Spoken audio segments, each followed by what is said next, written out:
பணித்துளிகள் March 15, 2026. இன்றைய தியானத்திற்கான தலைப்பு தாழ்மை, அது நற்பண்பு. தாழ்மைதான் நற்பண்பு அப்படிங்கிற ஒரு தலைப்பில் கொடுத்துருக்காங்க. இன்றைய தியான வசனம் நீதிமொழிகள் 22:4. தாழ்மைக்கும் கர்த்தருக்கு பயப்படுதலுக்கும் வரும் பலன் ஐஸ்வர்யமும் மகிமையும் ஜீவனமா. இங்கே ஒரு கதை கொடுத்துருக்காங்க. ஒரு பெரிய கர்வாலி மரம் இருக்குது, சிறிய புல் இருக்குது. இந்த கர்வாலி மரம் எப்போதும் ரொம்ப தன்னை பெருமையாக நினச்சிக்குமா, நான் உயர்ந்து நிற்கிறேன், நான் அப்படி இருக்கேன் அப்படி இருக்கேன்னு. அது எப்போ பார்த்தாலும் புல்லை பார்த்து நகைக்குமா. ஓ சிறிய புல்லே, நீ இவ்வளோ பலனற்றதும் நிலையற்றதுமா சின்னதுமா இருக்கியே, என்னை பாரு நான் எவ்வளோ உயர்ந்திருக்கேன் அப்படின்னு சொல்லிக்கிட்டே இருக்குமா. ஒரு நாள் புயல் அடிச்சுதான். அந்த புயலில் கர்வாலி மரம் கீழே விழுந்துருச்சா.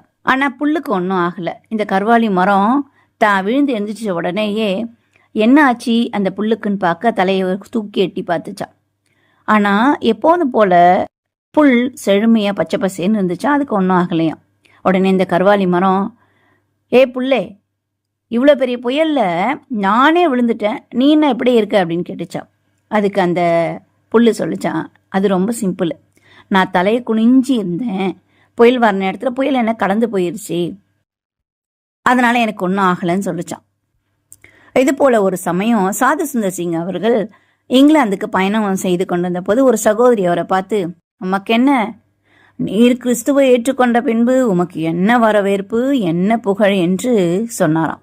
அப்போ அவரு சொன்னாராம், இயேசு கிறிஸ்து ஏறி சென்ற கழுதை மக்கள் செலுத்துகிற மகிமையெல்லாம் தனக்கு தான் நினைச்சதுன்னா அது ஒரு முட்டாள்தனம்.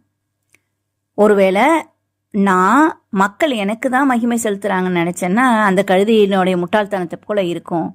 நான் வெறும் கிறிஸ்து ஏறி செல்லும் கழுதை தான் சொன்னாராம். என்ன ஒரு தாழ்மை அவருக்கு. யாக்கோபு 4:10 கர்த்தருக்கு முன்பாக தாழ்மைப்படுங்கள், அப்பொழுது அவர் உங்களை உயர்த்துவார்னு நம்ம வாசிக்கிறோம். நாம் உயர்வதற்கு பெரும் துணையாக இருப்பது இந்த தாழ்மை என்னும் நற்பண்பு. நாம் தாழ்மையாக எப்பொழுதும் இருப்போம். என்னால் ஆனது, என்னால் தான் ஆனது, நான் இப்படி இருப்பதால் தான் ஆனது, நான் அப்படி இருந்ததால் தான் ஆனது என்று சொல்லாதபடிக்கு என்னால் ஒன்றுமில்லை, தேவனால் தான் எல்லாம் ஆனது என்று சொல்லுவோம். தேவன் நம்மை ஆசீர்வதிப்பார். இந்த நாள் உங்களுக்கு இனிய நாளாய் இருக்கட்டும்.